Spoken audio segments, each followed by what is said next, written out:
अरविंद केजरीवाल कल इस्तीफा देंगे, लेकिन उनके इस्तीफे को लेकर अभी से हर जगह बेचैनी दिखाई दे रही है। पहली बेचैनी तो पार्टी के अंदर इस बात को लेकर है कि सीएम की कुर्सी किसे मिलेगी। दूसरी बेचैनी विरोधी दलों के बीच है, क्योंकि अरविंद केजरीवाल ने इस्तीफे का ऐलान करके एक तीर से कई निशाने साध लिए हैं। अरविंद केजरीवाल अपने इस्तीफे से दिल्ली और हरियाणा दोनों ही राज्यों के चुनाव में फायदा लेने की कोशिश करेंगे। दिल्ली में अगले साल चुनाव है, इस्तीफा देकर वो जनता के बीच जाएंगे और सहानुभूति बटोरने की कोशिश करेंगे। आम आदमी पार्टी सरकार के खिलाफ 10 साल की जो एंटी इनकम्बेंसी है, अरविंद केजरीवाल इस्तीफा देकर वो भी कम करने की कोशिश करेंगे। वहीं पसंदीदा सीएम बनाकर अरविंद केजरीवाल दिल्ली का सारा काम भी करवा लेंगे।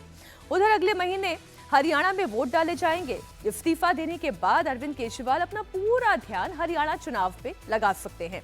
वो पूरी ताकत से हरियाणा चुनाव में प्रचार करेंगे। हरियाणा में आम आदमी पार्टी और कांग्रेस का गठबंधन नहीं है। आम आदमी पार्टी यहां सारी सीटों पर चुनाव लड़ रही है। ऐसे में अरविंद केजरीवाल की कोशिश रहेगी कि वो ज्यादा से ज्यादा सीट जीतकर हरियाणा में पंजाब जैसा मैजिक चला सके।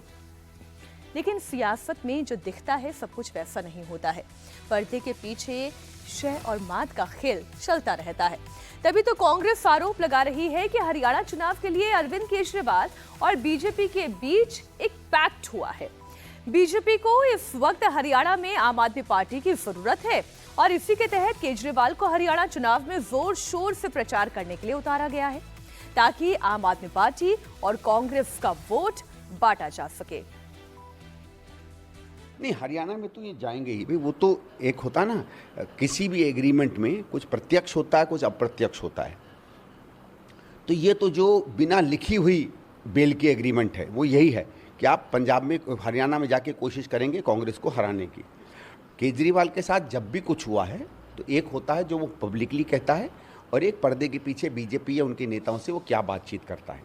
मैं आपको बता दूं, आप माने या ना माने, अभी से कुछ समय पहले जब सिसोदिया को बेल मिली थी तो एक मेरे अच्छे मित्र हैं भारतीय जनता पार्टी में, मैंने जब उनको फ़ोन करके कहा तो उन्होंने कहा भैया हरियाणा के चुनाव आ रहे हैं, समझा करो। तो मैंने कहा केजरीवाल, कहने का भाई वो भी हरियाणा में उनकी ज़रूरत तो है।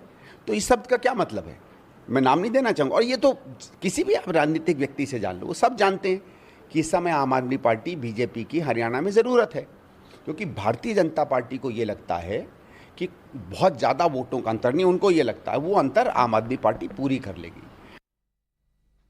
लेकिन केजरीवाल कह रहे हैं कि वो जेल से लौटने के बाद अग्नि परीक्षा देना चाहते हैं। वो तब तक मुख्यमंत्री की कुर्सी पर नहीं बैठेंगे जब तक कि जनता उन्हें दोबारा चुनकर नहीं भेजती है।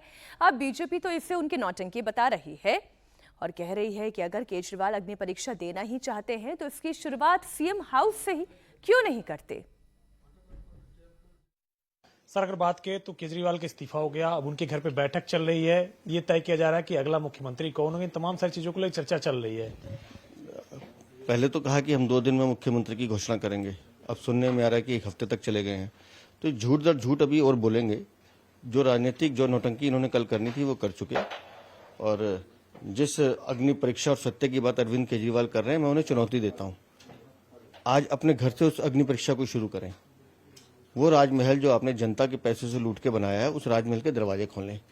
दिल्ली की जनता को दिखाएं कि दिल्ली के मुख्यमंत्री जो आम आदमी होने का दावा करते हैं वो किस ऐशगाह में रहते हैं। जरा दिखाएं सबको, है हिम्मत अरविंद केजरीवाल में, दे अग्नि परीक्षा।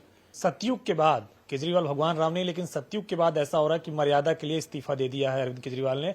राम वनवास चले गए थे, अरविंद केजरीवाल ने इस्तीफा दे दिया। आप जिसे मर्यादा कह रहे हैं वो उनकी मजबूरी है। माननीय सुप्रीम कोर्ट ने जिन शब्दों में उन पर पाबंदी लगाई है, तो अरविंद केजरीवाल के पास कोई उपाय था नहीं उससे बचने का। पार्टी की ओर से यह भी कहा जा रहा है कि कल से चर्चा दिल्ली में ही है कि अरविंद केजरीवाल ने ईमानदारी के लिए, मर्यादा के लिए इस्तीफा दे दिया और फिर से उनको जल्दी से सत्ता के दे करके और कुर्सी में बैठाना है। कल से दिल्ली में एक ही चर्चा है कि कैसे अरविंद केजरीवाल से निजात पाना है। दिल्ली की जनता इस बात को अच्छे से समझती है कि अरविंद केजरीवाल ने शराब नीति के मामले में, जल बोर्ड के मामले में, नकली दवाइयों के मामलों में, पानी के मामले में, जल बोर्ड के मामले में, शिक्षा के मामले में, स्वास्थ्य के मामले में दिल्ली की जनता को ठगा है, लूटा है। अरविंद केजरीवाल अपने इस्तीफे से सियासी माइलेज लेने की कोशिश कर रहे हैं, तो बीजेपी इसे उनका नया नाटक बता रही है। वो ये कह रही है कि Arvind Kejriwal master of U turn है, उनकी बात का भरोसा नहीं किया जा सकता।